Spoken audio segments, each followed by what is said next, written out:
So if you started cold calling, and I'm still pretty new to this, you started cold calling, and let's say you're a month in and you feel like you're really not getting better at all. Maybe you haven't made a sale, maybe you have made a sale, you might feel like you're not getting better. Um, you may feel like, well, I'm still, all the same things are happening still. So I don't really know what to do. People are hanging up on you. You feel like you're not really, you're getting ghosted by leads. One thing that I did when I was that worked for me is I would do one of two things. I would try to introduce another channel. So for me, that was Twitter and LinkedIn.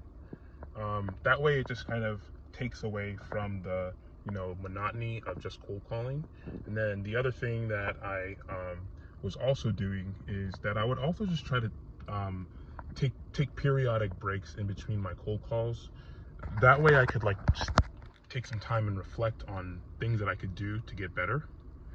And then the third thing you can do is, if I was in a situation like that, I would try to change one variable at a time, and do some kind of split testing. So for me, what I would do is, if I notice that after a month or so things aren't going well, I try to either call a different industry.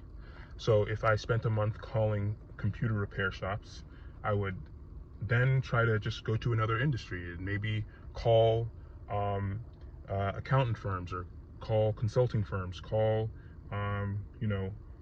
animation studios. You'd be surprised at how big of a role it plays, the industry. So that's another thing you can do. And then lastly, the other thing you might want to do is to just introduce more efficient resources. For me, because cold calling is about volume, the types of resources you use is going to have a big impact on your results.